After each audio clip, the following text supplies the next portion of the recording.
बिस्मिल्लाहिर्रहमानिर्रहीम। हम आज का लेक्चर जो है वो स्टार्ट करते हैं। तो हमने 55 जो है ना वो रूल जो है वो स्टार्ट कर लिए थे। तो आज हम आगे उससे स्टार्ट करते हैं। तो उससे पहले मोस्टली जो रूल थे ना, मैं स्क्रीन शेयर करता हूँ उससे। जो उसमें फर्स्ट पर्सन, सेकंड पर्सन और थर्ड पर्सन का जो है ना ये जिक्र होता था। तो मैं चाह रहा हूँ कि आज हम first person, second person, third person जो है ना वो पढ़ लें कि वो क्या होते हैं। ठीक है। इसमें ये देखने first person, second person, third person pronoun क्या होता है।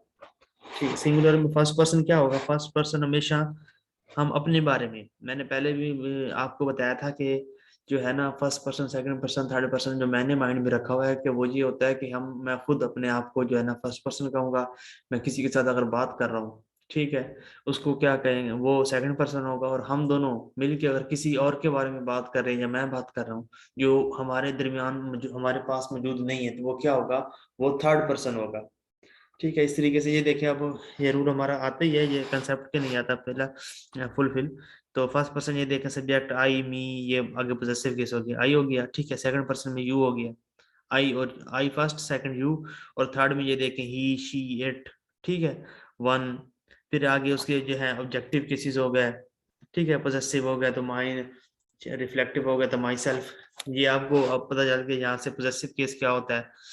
ठीक है। और रिफ्लेक्टिव पोजेसिव केस पहले भी आपको बताया था। पोजेसिव केस ये होता है कि मलकियत शो करना। ठीक है। इस तरीके से यहाँ से देखें, माई, माई के साथ हम अक्सर जो है ना my book, my house, my my friend. ठीक है। इस तरीके से जो माई के साथ मेरी, मेरी की ये चीज।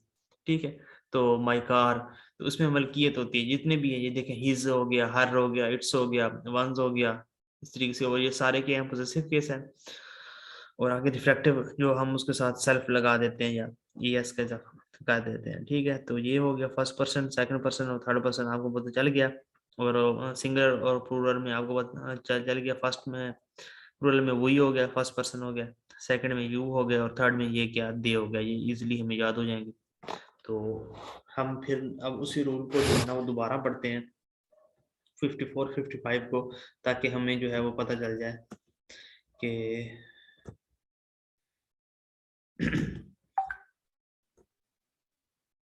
ये हमारा रूल था 54। इसमें क्या 54, if a sentence, if a pronoun of a different person are there, second person हो, थर्ड पर्सन हो, एंड देन वन पर्सन। मतलब हम 231 मैंने कहा था, आप याद रख लें। स्क्रीन प्रॉपर शो नहीं हो रही सर। जी। स्क्रीन प्रॉपर शो नहीं हो रही अब हो रही सर। है? ये शो नहीं हो रहा जो आपने। जी सर, हो तो रही है लेकिन हाफ है। आप इसे ना थोड़ा, आपने ज्यादा जूम किया हुआ है मेरे ख्याल में, इसलिए।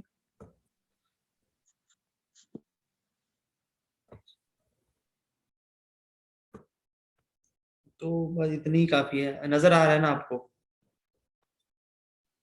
जी आ तो रहा है। तो बस ठीक है, इतने ही काफी है। तो ये देखें, in sentence of pronoun, if pronoun of different present, ये डिफरेंट पर्सन जो है ना इसमें अवेयर होंगे, तो सीधी सी बात है, हम क्या करेंगे कि 231 हमने कहा था कि हमने याद रख लेना। सेकंड पर्सन आएगा, ठीक है, और उसके बाद थर्ड पर्सन आएगा, उसके बाद फर्स्ट पर्सन आएगा। उसकी एग्जांपल देख लेते हैं। I, you and he must work there. ठीक है।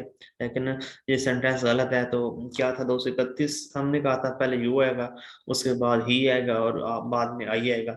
और इस तरीके से हमारा सेंटेंस जो है करेक्ट हो जाएगा। ये देखिए, you, he and I must go there. लेकिन जो जमा के केस में, प्लूरल के केस में, जो क्या है, रूल चेंज है, उसमें 1 2 3 है। सिंपल सी बात, 1 2 3। तो इसमें वन हुई है, टू जो है इसमें आया जाएगा, फर्स्ट पर्सन हुई है, सेकंड पर्सन जो है वो यू है, और थर्ड पर्सन दे है। तो पहले वही आएगा, फिर यू आएगा, फिर क्या आएगा, दे आ जाएगा। फिर देखें, we, you and they are playing. ठीक हो गया। आगे हमारा जो है रूल नंबर 56 है, if pronoun used after let must be in objective case. Let के बाद हमेशा ऑब्जेक्टिव केस आता है। ऑब्जेक्टिव केस क्या होता है? आपको बताया था। उसमें क्या आ जाता है कि उसमें ना मतलब ही जो होगा तो वो हिम में, ये देखिए ऑब्जेक्टिव केस ये आ गया, ही, हिम, शी, हर, इट, ये ऑब्जेक्टिव केस आ गया। इसमें क्या है, हम ये वाला यूज करेंगे। लेट के बाद let he go out there. आगे देखें इसकी जो है ना एग्जांपल, इसको लेट ही आया हुआ है, तो हम इसका ऑब्जेक्टिव केस क्या होता है, हिम, ठीक है, ओ सॉरी हिज, हिम हो, हिज तो वो ही का हो गया, ठीक है। Let let him out, let him go out. इस तरीके से जो है रूल नंबर हमारा आगे, आर्टिकल क्या आ गया, रूल नंबर हमारा 57 हो गया। A is used before a singular countable noun. Singular countable noun से पहले क्या करेंगे, हम ए का यूज करेंगे, आ जिसे हम बोलते हैं। जिस तरीके से वो सिंगुलर नाउन होंगे, लेकिन हमें ना ऐसे लगेगा कि ये जमा है, जिस तरह ये समन्स हो गया, ठीक है, एग्जाम्पल है ऐसे, और जैसे मैथमेटिक्स हो गया, और इस तरीके से हमारा बन जाता है, जिसके साथ ना अक्सर जिस तरह से किसी भी सब्जेक्ट का नाम हो गया, सब्जेक्ट के लिहाज से स्टैटिस्टिक्स हो गया, ठीक है, जिसमें आखिरी में एस आ रहा होता है, तो हम कंफ्यूज हो जाते हैं कि ये जो है रूलर है, लेकिन नहीं, वो सिंगुलर होता है, ठीक है। अच्छा, ये ग्लासेस जमा है ना, क्या है, सिंगुलर है प्लूरल है, ग्लासेस, सॉक्स, ट्राउजर्स, ग्लव्स, ये सिंगुलर है या प्लूरल है, सिंगुलर ही है, जी। सिंगुलर है सर, सिंगुलर है ये। चलो होगा सिंगुलर, देखना आप फिर। इनका भी एक करेक्शन का रूल होता है, यहाँ पे उन्होंने करवाया, लेकिन हम, मुझे याद है कि हमने एफएससी में, एमबी कैट में जो है ना पढ़ा था। जिस तरीके से वो पिछला सेंटेंस था, summons were was served, was served, ये समन्स क्या होता है, ये समन्स होते हैं, ये कोर्ट की तरफ से ऑर्डर होते हैं, ठीक है, तो ये उसको राम को पहुंचाएगा, लेकिन इसमें आ समन पहले आएगा, सिमिलर। इस तरीके से आई गोट अ मैथमेटिक बुक फॉर यू, तो इसमें मैथमेटिक्स क्या है, ये सब्जेक्ट है, तो इसमें क्या आएगा, आ आएगा, मैथमेटिक्स बुक्स फॉर यू। और वो स्टैटिक्स की बात कर रहे थे, ये दो डिफरेंट चीज, और वो सब्जेक्ट के तौर पे है, स्टैट जो है, तो वो तो सिंगुलर होता है, लेकिन अगर डिफरेंट डेटा की फॉर्म में है, जिस तरीके से statics shows that Pakistan is a poor country, ठीक है, तो उसमें डिफरेंट डेटा की बात करेंगे, तो उसमें हम उसको जमा के ही जुमरे में आएगा, रूलर ही है आएगा। रूल नंबर 58 है हमारा, a is used in idioms and in expression. ये डिफरेंट जो है ना वो वर्ड्स दिए नीचे, उनके साथ हमेशा क्या आएगा, ए साथ लगेगा। ग्रेट ग्रेट डील कभी भी नहीं होगा, आ ग्रेट डील होगा। लॉट नहीं होगा, आ लॉट होगा। लार्ज क्वांटिटी नहीं होगी अकेला, लार्ज क्वांटिटी होगा, ठीक है। तो ये हमें क्या होंगे, ये वर्ड जो है ना रिमाइंड करने पड़ेंगे। जिस तरह हमारे एग्जांपल ये देखो, your habit of delaying the work put me put me in lot of trouble, ठीक है, इसमें a lot of आएगा। और ये मोस्टली ना हमने preposition इंशाल्लाह अगले वीक से स्टार्ट करेंगे, तो preposition के लिहाज से बड़ी जो है ना मैंने देखी है करेक्शन आई होती है। और ये पिछले एसआई के पेपर में एक आया हुआ, हम वो डिग्री की थी ना हमने, ये वाली सुपरलेटिव डिग्री और कंपैरेटिव डिग्री, तो उसके लिहाज से एक जो है वो करेक्शन आई थी, इजी सी थी वो, ठीक है, करेक्शन है। ये हो गया हमारा sentence. Rule number 59, article are used in some phrases by post by mail. ये जो है ना आर्टिकल्स जो दिए हुए हैं, ये जो नीचे वर्ड दिए हुए हैं ना, हमेशा ये ऐसे ही है, इन डिटेल रहेगा, इन डेंजर रहेगा, ठीक है। ये बल्कि फ्रेजेस जो है ना, फ्रेजेस के मेरे पास नोट्स हैं, लेकिन अगर आप चाहते हैं तो हम वो भी कर लेंगे, फ्रेजेस के नोट्स। तो इनके साथ ये अकेले लफ्ज है, डेंजर नहीं है, इन डेंजर है, डिटेल अकेला नहीं है, इन डिटेल है। इस तरीके से जो है हम जो है अपना इस जिस तरीके नीचे ये हो गया, व्हेन एग्जांपल में, when the house was set on the fire he the girl started screaming, ठीक है। तो इसमें क्या है कि हम पहले जो फायर की बात आ रही है, तो उसमें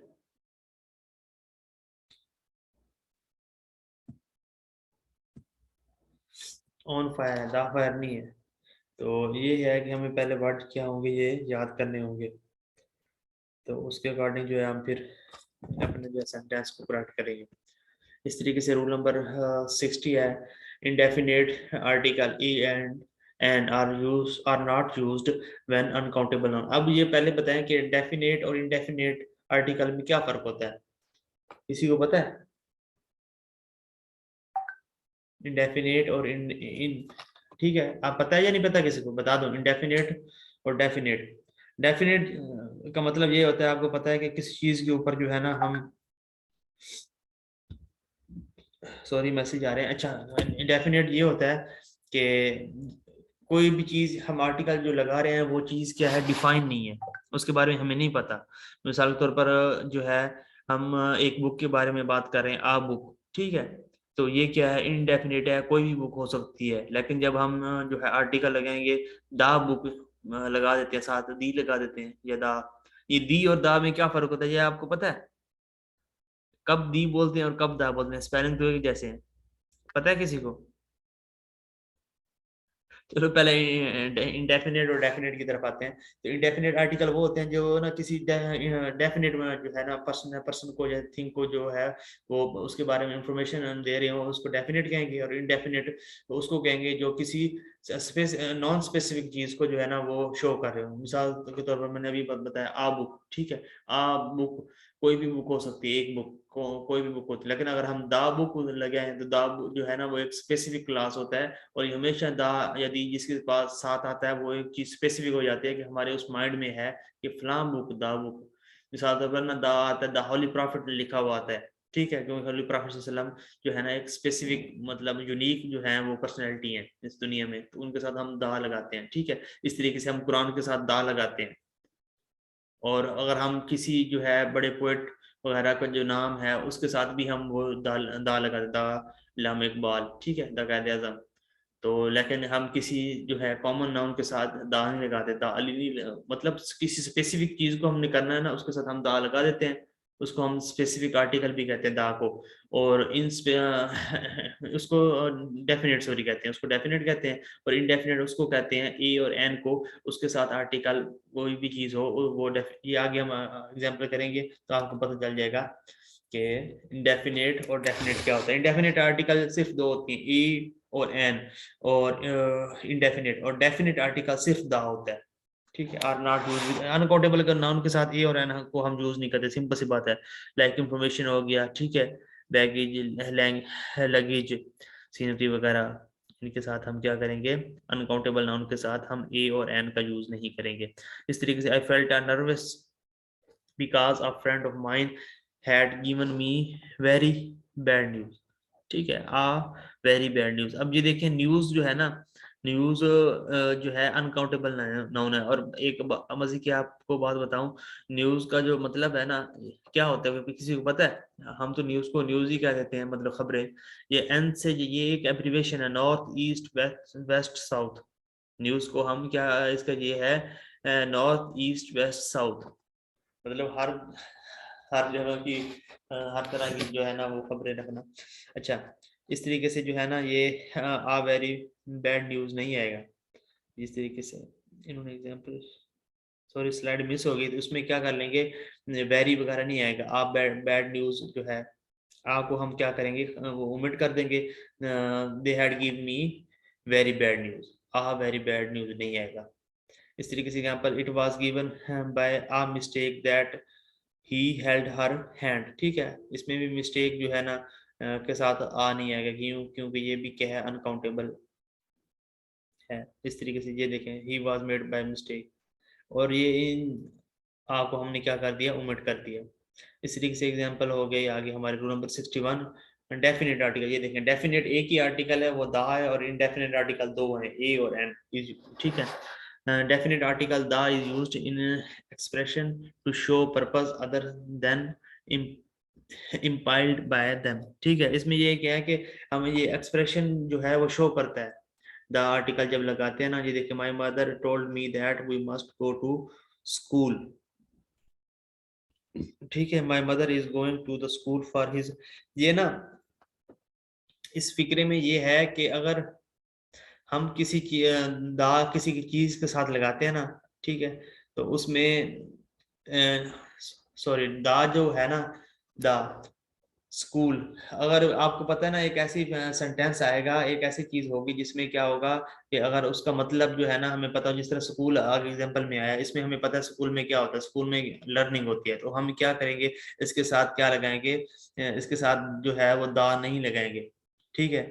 लेकिन अगर हम जो है वो चीज जो है, ये एक्टिविटी है स्कूल के अलावा किसी और काम के लिए हम जा रहे हैं या किसी और चीज हम कर रहे हैं, तो उसके साथ हम दा लगाएंगे और उसके बारे में हम वर्क डिस्क्राइब भी करेंगे। मिसाल के तौर पर ये है, my mother told me that we must go to school. अब यहाँ पे स्कूल का जो मीनिंग है क्लियरली है कि हम क्या है कि स्कूल में पढ़ाई होती है, ठीक है, तो हम पढ़ने के लिए जो है ना वो जा रहा हूँ मैं।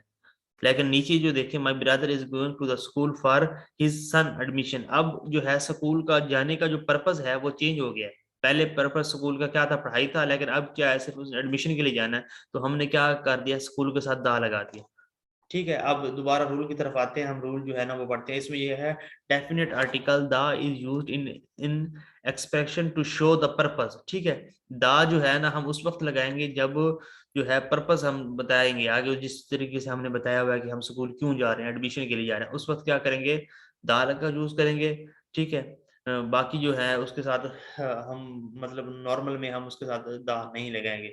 इसी तरीके से आगे एग्जाम्पल है, जिस तरह we go to school to church every Sunday. अब सबको पता है चर्च में क्या होता है, चर्च मस्जिद में, मतलब अगर वो या मस्जिद यूज करता तो उसमें क्या होता है कि आपको पता है इबादत होती है। लेकिन अगर किसी और पर्पस के लिए हम जाएंगे तो उसके साथ हम द चर्च के साथ लगा देंगे, जिस तरीके we went to the church for coral wedding, ठीक है। तो क्या होगा इसका, यहाँ से क्या हो गया, मतलब चेंज हो गया। जब मतलब चेंज हो गया उस स्पेसिफिक चीज का, तो उसके साथ हम दा लगा देंगे। अगर उस चीज का जो है स्पेसिफिक मतलब चेंज या वही हम काम करने जाते हैं तो उसके साथ हम दा नहीं लगाते, ठीक है। समझ आ गया आप लोगों को, समझ आई यस है, सर। बाकियों को भी आ गई है। Yes sir. ठीक है, तो हम आगे चल वो करते हैं। Noun cases, two consecutive nouns do not take apostrophe mark, ठीक है। टू दो जो है नाउन आ जाए, आपको नाम आ जाए इकट्ठे, तो उसके साथ दोनों के साथ हम अपॉस्ट्रोफी जो है ना वो यूज नहीं करते। जिस तरीके राम्स वाइफ, राम्स भी आ गया और वाइफ भी आ गया। और ये आपको बता दूं, अपॉस्ट्रोफी जो है ना ये भी पॉजेसिव केस जो है ना वो शो करती है, ठीक है। राम्स वाइफ मतलब किसकी वाइफ, राम की वाइफ हो गई। तो और जिसके ऊपर अपॉस्ट्रोफी लगी होती है ना, तो ये क्या, ये भी क्या है, पॉजेसिव को शो करती है।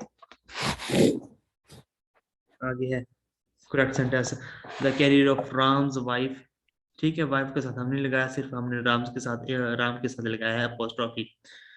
इस तरीके से आगे जो है, in compound noun apostrophe mark put be in the, put in the मतलब, और कंपाउंड नाउन नाउन कौन से हैं, जिस तरीके से daughter in law, son in law, ठीक है, brother in law, sister in law, father in law, mother in law.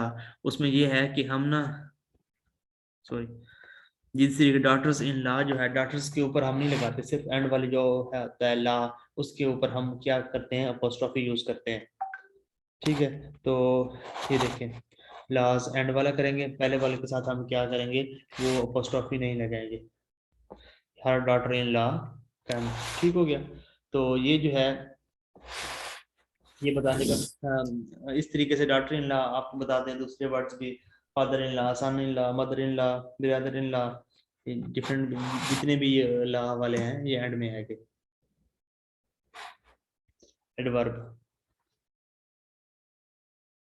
Adverb 64 rule हमारा, in sentence beginning with seldom, never, rarely, inversion is use. अब ना ये आगे जो रूल आ रहे हैं ना ये सारे इन्वर्जन के रूल हैं, ठीक है। अगर किसी सेंटेंस में ना, अब पहले बता दें कि इन्वर्जन क्या होती है। नॉर्मल हमारा जो सेंटेंस होता है उसमें क्या होता है, सबसे S O V, sorry S V O, subject आता है, वर्ब आता है, फिर ऑब्जेक्ट आता है। सब्जेक्ट क्या होता है, काम करने वाला, वर्ब क्या होता है, काम, ऑब्जेक्ट क्या होता है, जिसके ऊपर काम हुआ हो, ठीक है। ये नॉर्मल जो है सेंटेंस के स्ट्रक्चर जो है ना, इन चीज़ों के जो है मिल के बना होता है, और तरतीब यही होता है, पहले सब्जेक्ट आता है मतलब ही शी, उसके बाद जो है वो वाज जो हेल्पिंग वर्ब होगा, ठीक है, उसके बाद ऑब्जेक्ट होगा जो काम जिसके ऊपर हुआ होता है।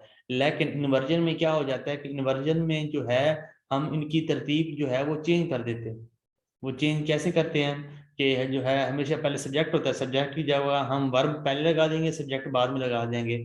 जिस तरीके से हम जो है हमेशा इंटेरोगेटिव जो है ना सेंटेंस में या उसमें मतलब सवालिया जो है जो है सेंटेंस में जो है जिस तरीके से हम उनकी चेंजिंग कर देते हैं पोजीशन, इस तरीके से इनमें भी क्या हो जाती है, चेंजिंग हो जाती है। इन सेंटेंस बिगिनिंग विद अगर सेल्डम आ जाएगा, नेवर आ जाएगा या रेडी आ जाएगा तो क्या होगा, सेंटेंस की जो है तरतीब वो है वो चेंज हो जाएगी, इन्वर्जन हो जाएगी। ठीक है, ये भी दो होती हैं, एक पार्शियल इन्वर्जन, ठीक है, एक कंप्लीट इन्वर्जन, लेकिन इसमें सिर्फ जो है ना जो पार्शली ही यूज होती है। जिस तरीके से शी नेवर शी कम्स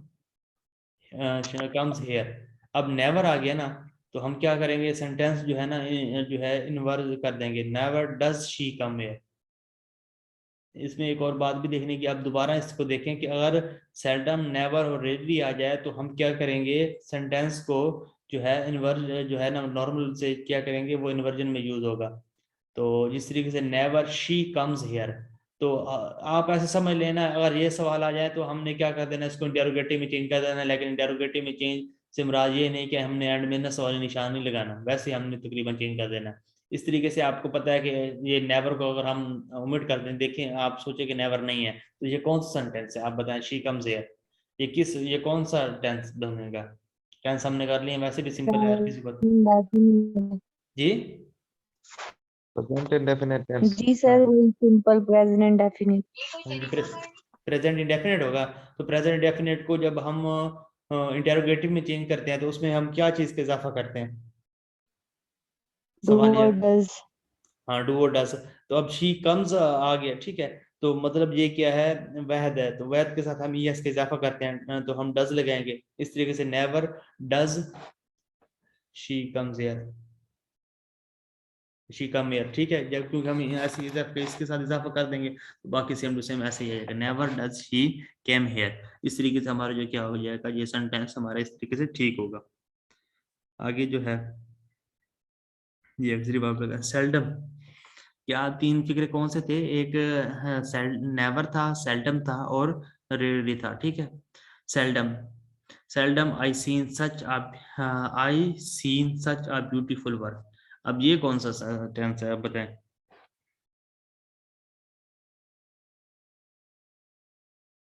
कौन सा है सेंटेंस। ये भी प्रेजेंट इंडेफिनिट का ही है, फर्स्ट फॉर्म यूज हुई है, सी और सा, आई थिंक। ये सीन लिखा हुआ है, ये ये पास्ट इंडेफिनिट मुझे लग रहा है, फर्स्ट फॉर्म नहीं लगी। जी ये सेकंड फॉर्म है, जी हाँ सेकंड है, पास्ट है, तो इसमें क्या होगा कि पास्ट पास्ट में हम में। क्या लगते थे, हम डिड का यूज करते हैं ऐसे ही ना, तो क्या आ जी जाएगा, सेल्डम डेट डिड का यूज करते हैं। आई सी सच अ ब्यूटीफुल वर्क, ठीक है। इस तरीके से ये देखें, वो एक मिनट वही, सर ये जो पास्ट है ना, और पास्ट इंडेफिनिट टेंस में हमारा डिड यूज नहीं होता, उसको हम सिंपली सेकंड फॉर्म से ही बनाते हैं जो पास्ट इंडेफिनिट होता है, तो इसलिए वहां इंटेरोगेटिव पर हमारी जब जो उसे है हम क्या करेंगे, इंटेरोगेटिव ये इंटेरोगेटिव में, जी ये सीन इंटेरोगेटिव थर्ड में डिड फॉर्म यूज है, होता है। फर्स्ट फॉर्म, ये वो तो सीन फर्स्ट थर्ड फॉर्म तो फॉर्म है आ लिखा जाती है, हुआ। लेकिन डिड का इजाफा नहीं होता साथ में। सर नहीं डिड तो नहीं इसका इंटेरोगेटिव में यूज होता है, सिंपल जो पास्ट इंडेफिनिट है ना, उसमें हम सिर्फ सेकंड फॉर्म ही यूज करते हैं, उसमें हम डिड यूज नहीं करते। वो तो ठीक है, सिंपल की बात करो, मैं पास्ट इंटेरोगेटिव की बात कर रहा हूँ। जी तो उसमें डिड यूज होगा। हाँ तो मैं डिड की बात कर रहा हूँ ना, तो इसमें जो है I have seen such a beautiful, और इसने जो है ना उसको पास्ट में का वो परफेक्ट में किया हुआ है, ठीक है, I have seen such a beautiful work. पता नहीं है, मुझे तो लगता है यहाँ डिड आना चाहिए, लेकिन देखो। नहीं सर इधर नहीं आएगा डिड। चलो ठीक है, यही आएगा जो आप कह रहे हैं, आपको ज्यादा पता होगा। अच्छा आगे rule number 65, sentence beginning with ये एक्सप्रेशंस, जो है ये एक्सप्रेशन दिए हुए हैं, जो वर्ड्स हैं ये भी याद करने पड़ेंगे। Only then, only later, only yesterday, मतलब ओनली वाले, only in a few minute, at no time, no circumstances, in no way, इनके साथ क्या, इनके साथ भी क्या होंगे, इन्वर्जन जो है वो हम यूज करेंगे। ये देखें, only later she really think about the situation, अब ये डिड आ गया इस तरीके से, तो पहले लगेगा, ये देखें, she really think about the situation. तो इसको भी क्या करेंगे हम इन्वर्जन, मतलब आप ये माइंड में रख लेना है कि अगर ये लफ्ज जो है ना यूज होंगे तो पहले जो है ना हेल्पिंग वर्ब हम, या जिसको हेल्पिंग वर्ब या हम उसको ऑक्सिलरी वर्ब यूज कहते हैं, वो लगा होगा हमेशा। तो हमारा सेंटेंस क्या होगा, करेक्ट होगा। ये मोस्टली कम ही आते हैं। अच्छा, rule number 66, sentence beginning with adverbial. ये दो तीन जो है ना रूल इसी के ऊपर ही है, इन्वर्जन के ऊपर। Beginning with adverbial expression, to place on a hill around the corner under the table is followed by come walk like। ये ना prepositional ही तकरीबन इसको हम कहेंगे कि जो है ना ये प्रीफेसेस हैं। Round the corner did he go, ठीक है, round the corner went he. एक मिनट में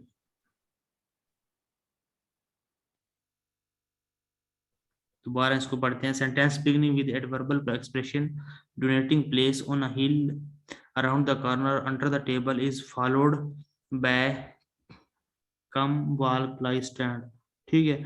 मतलब अगर हम ये अल्फाज आएंगे तो इसमें जो है उसके बाद कम आएगा, वाल का आएगा, लाई आएगा, स्टैंड आएगा। ये अकॉर्डिंग टू हमारा जो है पहले वाला फ्रेज होगा, जिस तरीके से ऑन ऑन अ हिल हो गया, उसमें स्टैंड आ जाएगा, ठीक है।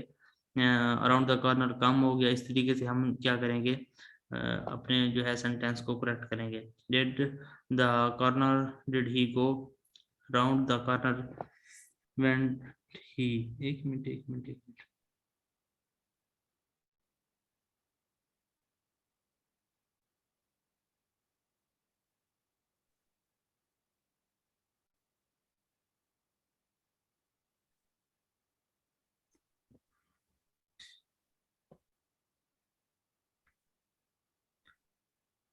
इसको हम बाद में करेंगे, आगे चलते हैं बात ऑन द टेबल से। ये बाद में आपको एक सेंटेंस में करवा दूंगा, मुझे ये खुद इसकी ना सही तरह क्लियर नहीं हो रहा। इस तरीके से आगे सेंटेंस है, unfulfil wish condition if not beginning with if inversion is use. अगर इन सेंटेंस में ये क्या है, ऐसी फिक्र है जिसमें हमारी जो है हसरत ही रह गई हो, मतलब काश वाले जो है सेंटेंस होते हैं, तो उसके अगर जो है ना शुरू में अगर इफ नहीं लगा हुआ तो उसमें भी इन्वर्जन जो है हम करेंगे। इफ आई हैड, ठीक है, इफ नहीं लगाना, सॉरी, जिसमें ना आई हैड कम वेल, मतलब जिसमें हम अफसोस करेंगे अगर काश ये हो जाता, जिसके मतलब में इस तरीके से if I had done well I would be rewarded. इसमें क्या करेंगे, इफ जो है ना वो खत्म हम कर देंगे, आई हैड, ठीक है। इफ आ गया I had done well I we should rewarded. If we had arrived sooner we could. इसमें ये देखें ना कि हम इसमें क्या कर लेंगे, इन्वर्जन यूज कर देंगे, we could be prevented this, if के साथ जो है ना ये हैड वी अराइव्ड सूनर। अब दोबारा पढ़ें। If sentences are unfulfil wish condition are not beginning with if, ठीक है, जिसमें हमारी कंडीशंस या हमारी जो विश है वो पूरी ना हुई हो सेंटेंस में, तो उसके साथ हम इफ नहीं लगाएंगे। जिस तरीके से if I had done well I would be rewarded, मतलब ये इसमें वो पहले जो है ना सेंटेंस में वो ये कह रहा है कि अगर ये मैं करता काम तो उसका मुझे सिला मिल जाता। तो मतलब ये काम हमारा कंप्लीट नहीं हुआ, हमारी जिस सिचुएशन है उसके अकॉर्डिंग हमारा नहीं होगा, तो उसमें इफ जो है ना वो हम नहीं लगाएंगे। इफ को हम क्या कर देंगे, ओमिट कर देंगे। Had we arrived sooner we would we we could have prevented this tragedy, ठीक है। तो इफ को हम क्या कर देंगे, वो ओमिट कर देंगे। इस तरीके से सेंटेंस रूल नंबर 68 है, sentence with so plus adverb of manner inversion is use. इसमें जो है ना इसमें सो आएगा, ठीक है, सो और एडवर्ब ऑफ मैनर आ जाएगा, तो उसमें भी इन्वर्जन यूज हो जाएगी। So rudely she behave that I was, ठीक है, सो आ गया और मैनर आ गया। आपको पता है मैनर क्या होते हैं, ये आप मुझसे ज्यादा ही जानते हैं, ठीक है। मैनर वाले जो सेंटेंस आ जाएंगे, रूडली, ठीक है, जो हमारे मतलब बिहेवियर के जो वर्ड शो करेंगे वो एडवर्ब ऑफ क्या करेंगे, मैनर करेंगे, तो उनको हम एडवर्ब ऑफ मैनर कहते हैं। सो रूडली शी में behave that I was open, तो उसमें क्या करेंगे हम, सब्जेक्ट और वर्ब की जो है वो पोजीशन क्या कर देंगे, चेंज कर देंगे। तो she, so rudely did she जो है हम उसको लगाएंगे और हमारा सेंटेंस जो है उसको करेक्ट करेंगे। इस तरीके से रूल नंबर 69 है, sentence with to such plus an extend a point a degree inversion, जिसमें to such आ जाए an extend आ जाए तो इसमें भी क्या होगा, इन्वर्जन यूज होगी। तो उसकी एग्जांपल जो है हम देखते हैं, ये देखें टू सच आ गया, एन एक्सटेंड आ गया, ठीक है। उसके साथ हम क्या करेंगे, दे अर्क दैट पीपल लेफ्ट, तो इसमें भी क्या करेंगे हम अपना जो है ना वर्ब और सब्जेक्ट की पोजीशन क्या कर देंगे, चेंज कर, डिड थी दे आर, डिड के साथ हम क्या करेंगे, इजाफा कर देंगे। रोल नंबर जो है हमारा इस तरीके से जो है सेंटेंस है। In passive voice verb plus preposition is used known to surprise at amaze at, जो नीचे जो है ना वर्ड दिए हुए हैं उसके साथ क्या करेंगे हम ना, इनके साथ हमेशा हम प्रपोजिशन आ जाएगी। प्रपोजिशन हम करें भी सही, सरप्राइज के साथ ऐड आता है हमेशा, अमेज्ड के साथ ऐड आएगा, ये हमें वर्ड एस्टोनिश्ड के साथ ऐड आएगा, स्टार्टेड के साथ ऐड आएगा, वेस्ट के साथ ऐड आएगा, ठीक है। अननोइंग के विद भी आ सकता है, यू भी आ सकता है, ये जो क्या है वर्ड्स हैं। तो इसकी से हम सकते हैं the matter was inquire by the police, inquire के बस के साथ विद आता है, क्या आता है, इनटू भी आता है, ठीक है। इंक्वायरी इनटू आएगा जो इसके साथ जो उसका ऊपर फेज है, इधर देखें यहाँ पर इन्होंने दिया होगा इंक्वायर एट, ठीक है। तो हम वही क्या करेंगे आगे सेंटेंस में जो है ना वो लगाएंगे, और हम अपना जो है वो सेंटेंस को एक्ट करेंगे।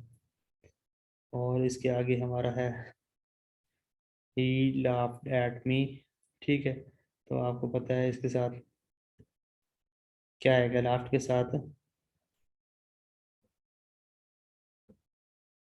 लाफ के साथ आता है जो सॉरी ना प्रपोजिशनल है, इसके साथ ऐड नहीं आएगा। तो ये जो है ना इस तरीके से आज के हमारे जो 70 रूल हैं वो जो है वो ख़त्म हो गए। तो उसके बाद जो है हम पाकिस्तान जो है हिस्ट्री के बारे में जो हम अपने वो बीच में छोड़े हुए थे हम उसको स्टार्ट करेंगे। और बाकी कोई क्वेश्चन है तो बता दें, क्योंकि टाइम जो है ना वो 40 मिनट हो गए हैं, तो अब जूम जो है ना वो 2-3 मिनट तक जो है ना ये इसका ऑटोमेटिकली सेशन जो है ना वो एंड हो जाएगा, और हमारी जो है मीटिंग वो डिस्कनेक्ट हो जाएगी। कोई सवाल वगैरह? सर मेरा एक क्वेश्चन था कि ये जो इतने सारे रूल्स हैं तो ये तो पॉसिबल नहीं है मेमोराइज करना इतनी जल्दी। बस प्रैक्टिस ही है, और एक ही ऑप्शन है ये है कि रोज आप सर आधा ये घंटा। 75 इतने रूल्स के लिए कम से कम 3 से 4 महीने चाहिए। तो ये आपने मास्टर किया है, सब आपकी बात नहीं कर रहा, सब ने सर इतने तो जी सर, ये हैं। मास्टर मैं इसीलिए मैं अपने रेफरेंस से ही बात कर रही हूँ कि मैंने इंग्लिश में मास्टर किया हुआ है, तो ये रूल्स वगैरह ये इस तरह से तो चीजों को नहीं किया हुआ, लेकिन फिर भी मतलब मेरा इंग्लिश में है, मुझे फिर भी जल्दी समझ आ जाती है चीजों की। और ये इतने सारे रूल्स इनको याद करना, इनकी प्रैक्टिस करना, तो इसमें कोई ऐसे रूल्स नहीं है जो मतलब पता हो कि ये 50 या 25 इनकी ज्यादा अच्छे से प्रैक्टिस कर लें। हाँ ये बात आपने की है, और ये बात मैंने आपको पहले भी कहा है, और मैं भी सोच रहा हूँ कि हम ना पास्ट पेपर जो है ना स्टार्ट करते हैं। पास्ट पेपर में करेंगे हम कंप्यूटर और इंग्लिश का पोर्शन करेंगे हम ना, जो है 2021 के मतलब लेटेस्ट पेपर आया ना उनसे स्टार्ट करेंगे। उनसे हम ना इंग्लिश के एमसीक्यूज की जो है ना वो प्रैक्टिस करेंगे। मैं जो है एक स्टूडेंट के वो जिम्मे लगा रहा हूँ, तो जिन्होंने बुक ली हुई है इम्तियाज शायद की जो लेटेस्ट एडिशन है, उसमें कोई कंप्यूटर के सेपरेट करेगा, कोई जो है इंग्लिश की करेगा, इंग्लिश का कौन कौन सा क्वेश्चन उसमें करेक्शन करना है, ठीक है। तो उसको डिवाइड कर लेंगे। जब मैं खुद सारा जो है ना वो खुद वो उसके इंग्लिश का है ना जितने भी हैं प्रोडक्शन के हैं आज तक जितने भी आ चुके हैं उसको सेपरेट करूंगा। इस तरीके से सेनोनिम्स एंटोनिम्स हमने 2020 तक किए हुए थे। उसके बाद हमारा जो डेटा था सेनोनिम्स वाला वो नहीं है हमारे पास, तो हम उसको क्या करेंगे, वो सेपरेट करेंगे। इस तरीके से हमारा जो है ना क्वेश्चन बैंक जो है पीपीएससी का वो हमारे पास आ जाएगा। इस तरीके से करेक्शन भी हमारे पास जो है ना वो सेंटेंस की आ जाएगी, और उसमें हम देखेंगे कि वो कौन कौन से जो है वो रूल जो है वो उसके ऊपर वो मतलब इम्प्लीमेंट कर रहे हैं। और एट द एंड हमें क्या मतलब कौन कौन से रूल को जो है हमने करना है, तो उनकी हम बकायदा प्रैक्टिस करेंगे और उनको दोबारा पढ़ लेंगे, ठीक है। तो मेरे ख्याल में इसका जी मेरे जो माइंड में हल तो यही निकलता है, बाकी आप लोग जो कहते हैं वैसा कर लेंगे आप। सर यही बेहतर यही है कि इसी तरह से कर लिया जाए। हाँ क्योंकि इस तरीके से ना हमें शॉर्ट जो है पीरियड में ना तो हमारी तैयारी बहुत अच्छी हो जाएगी। और ऐसी तैयारी मुझे नहीं लगता कोई एकेडमी वाले करवाएंगे। ये नहीं कि मैं अपनी तारीफ कर रहा हूँ, लेकिन मतलब जो बंदा इस चीज में एक्सपर्ट हो, जो दे रहा हो ना, उसे पता होता है। तो अगर बंदा ये काम करे ना, तो ये बहुत कम वक्त में ना हमारी तैयारी ज्यादा हो जाएगी। मतलब हम एक्सपर्ट हो जाएंगे उस चीज में, पीपीएससी के बारे में, मतलब उसके टेस्ट में। बाकी नहीं, थीसिस के लिए नहीं, पीपीएससी के लिए। ठीक है। जी सर, बिल्कुल ऐसे ही है। और मैंने तो अकेडमीज का विजिट भी किया हुआ है, क्लासेस भी ली हुई हैं, तो मैंने वहाँ भी देखा है किस तरह से पढ़ा रहे हैं। तो माशाल्लाह से हमारी क्लासेस यहाँ पर बहुत अच्छी जा रही हैं। हाँ, वो मैंने खुद क्लासेस ये ली हुई है यूनिवर्सिटी में, मतलब मुल्तान, लाहौर, नोवा। जो है इस वक्त पाकिस्तान में 2 ही अकेडमी जो है ना, वो इस वक्त पीक के ऊपर है। जो CSS PMS के लिए, जो FPSC के लिए जो टॉप पे हैं, वो है एक वर्ल्ड टाइम्स, जिसकी आप इंटरव्यू भी आप यूट्यूब के ऊपर देखते हैं। और दूसरी है नोवा। ये दोनों आप इसके कंपटीटर हैं, इस्लामाबाद और लाहौर। इनकी इधर ही है, और कहीं है ही नहीं। जो वर्ल्ड टाइम तो है ही सिर्फ लाहौर में। तो उनकी तो एक सेशन की फीस जो है ना, मैं जिस चीज़ की बात कर रहा हूँ 4 मंथ की, वो इस वक्त जो है 1,10,000 रुपये है। और 1,10,000 रुपये सेशन की फीस है।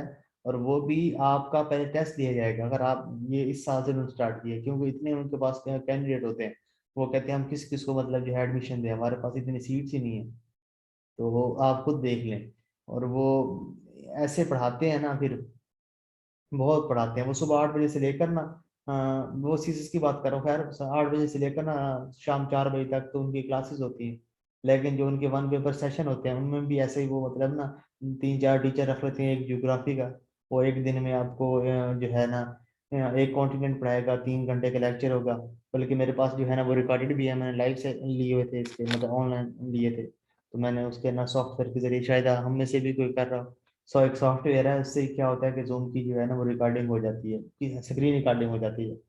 तो उसके जरिए क्या होता है कि मैंने वो रिकॉर्डिंग की है। और वो मेरे पास सारे जो है ना वो लेक्चर भी है, अगर मैं उनको फॉलो करूँ ना, तो हम तो 1 घंटे की क्लास लेते हैं, और मेरे पास एक कॉन्टिनेंट के ऊपर 3-3 घंटे की लेक्चर मौजूद है। और उसमें उन्होंने वो चीज़ें बातें बताई हुई हैं जो हमारी पीपीएससी में मतलब बहुत ही कम आएंगे। और एसआई के लिए तो वैसे भी 20% है। और बाकी मैं एक और बात बता दूं आपको, मैंने जो लास्ट टाइम पेपर आया सब इंस्पेक्टर का, तो उसको मैंने एनालाइज किया बैठ के। तो हमारे जो उसमें ना 34-33 जो है MCQ जो थे, वो जीके के पोर्शन से आए हुए थे, करंट अफेयर प्लस जीके। तो आपने ये माइंड में नहीं रखना कि 40 है तो सर मैं भी 40%। आज देख रही थी, मैंने पेपर्स देखे हैं, तो मैं खुद हैरान हूँ करंट अफेयर से और इन चीजों से। तो सर ये तो मतलब एक अच्छी बात नहीं है। जब क्या? उन्होंने कहा हुआ है हम 40% इंग्लिश में से देंगे, 40 कंप्यूटर से, तो फिर उन्होंने इतना ज्यादा ये क्यों दिया हुआ है?